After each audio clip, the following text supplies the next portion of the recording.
Muchas cosas son urgentes. Solo una es importante. Hablemos de salud. Con la doctora Guillermina Mejía. Y estoy en comunicación, como siempre, con la doctora Guille. ¿Qué tal? Yo creo que Oye, mejor presentación que esa no puede haber, ¿verdad? No, además te presumo que empecé mi canal de YouTube y ¿qué crees? Ya. Le puse doctora Guille, así que... Bueno, ¿qué crees que lo estoy diciendo por casualidad? No, yo sé que tú nunca dices nada por casualidad.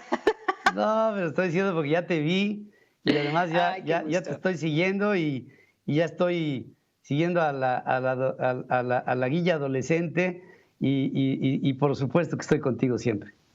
Mil gracias. Y tú sabes también que desde el corazón estamos en este crecimiento por nuestro país, por nuestro México, por lo que tan trillado es el crecer y tener mejores niños y jóvenes para el futuro, porque de alguna manera digo, estamos jóvenes, pero ya vamos de salida, así que toda esta ilusión y esperanza de que los chavos pues crezcan mejor y estén mejor.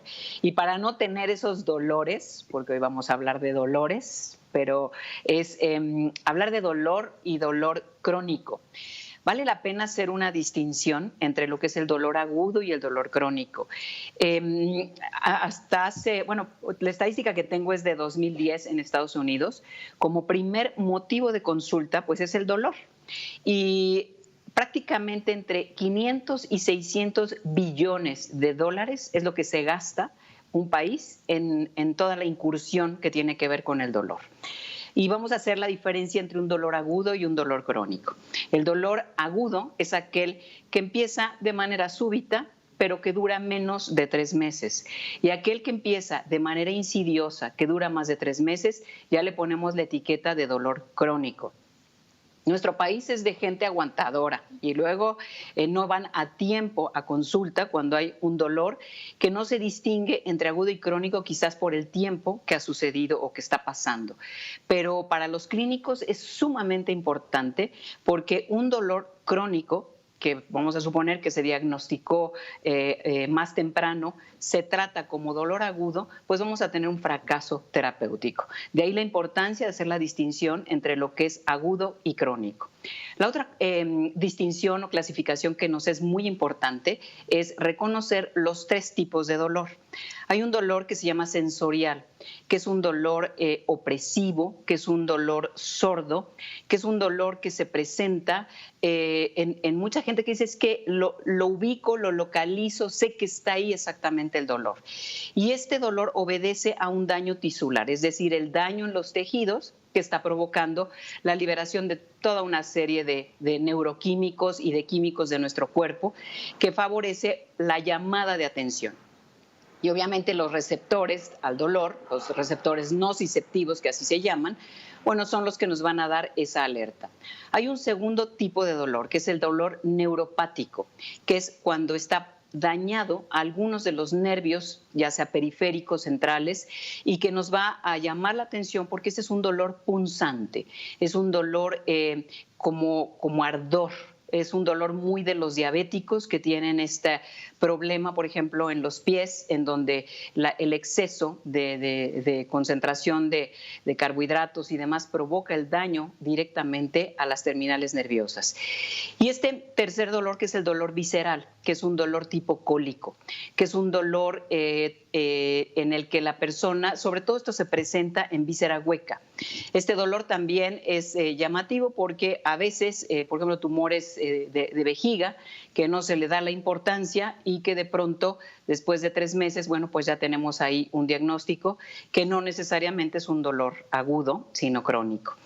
¿Por qué me gustó este tema? Bueno, pues porque hoy en esta parte del confinamiento tenemos que la gente puede tener cierta molestia, pero no le da la importancia. La Asociación Internacional del Dolor lo define no solamente como esta parte del daño tisular y como este reflejo a los nociceptores, que son los receptores del dolor, sino también existe un componente muy importante emocional. Es decir, que el dolor es una experiencia personal, que es una experiencia de la que ningún ser humano que esté vivo en este planeta va a no padecerla, entre comillas. Nos va a acompañar desde que nacemos hasta que morimos. Por eso es que hay que darle la importancia al dolor. Y la parte emocional es fundamental, porque estos receptores al dolor hacen directa conexión con la corteza cerebral y nosotros somos, de alguna manera, dicho de manera muy coloquial, lo que damos esa intensidad al dolor. Es decir, que si nosotros decimos, es que me duele, es que me sigue doliendo, es que me duele muchísimo, es que ya no puedo más con el dolor, de alguna manera es como si esto fuera una especie de engrane en donde la corteza, desde el punto de vista afectivo y emocional, está también recibiendo ese increchendo del dolor. Vale la pena conocer estos detalles porque lo que nos va a permitir, obviamente, es tener un mejor control del dolor. En cuanto a los tratamientos, ahora tenemos la adicción a los analgésicos y esto obviamente no por más que duela y tome más analgésicos de los que yo crea que me van a quitar el dolor, va a ser suficiente. Todos los medicamentos tienen una posología, entonces aunque me tome yo 2 o 3 pastillas más porque siento que con eso se me va a quitar, lo que voy a hacer es provocar un daño a nivel hepático. Consulten a su médico, atender una molestia, un dolor a tiempo, dar el tratamiento adecuado, también nos puede prevenir una serie de patologías como la insuficiencia hepática, como las úlceras, como la gastritis, como la colitis, porque ningún medicamento es inocuo. Cuando hay dolor, hay 3 comorbilidades que son fundamentales y que están muy a propósito ahora. Depresión, alteración en el sistema inmunológico, falta de socialización e insomnio. Estas 4 se suman cuando alguien tiene dolor crónico.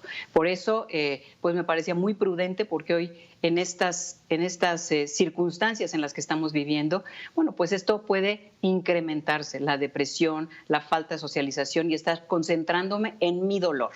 Y creo que esto no nos ayuda a nadie. Pónganse a armar rompecabezas y a tratar de ser lo más felices que se pueda en este planeta que está muy convulso. ¿Cómo escuchas esto, Pedro? Pues lo escucho, bueno, más que congruente con la situación. Y sí, el conocer del dolor es una manera también de controlar. Hay toda una clínica del dolor y formas de liberarlo y formas de tener, pero yo creo que la más importante de todas es tener la mente ocupada y tener el cuerpo también, o sea, el hacer ejercicio, el utilizar tu mente para trabajar en cosas proactivas. Yo creo que eso es parte de lo que nos beneficia a todos. Y algo se metió ahí. No creo que fue un dolor. Pero yo como siempre te agradezco porque eres muy puntual en tus observaciones y espero que esto le sirva a nuestro público. Gracias, doctora Guille. Gracias, muy amable. Gracias. Hacemos una breve pausa. Regreso para la hora central.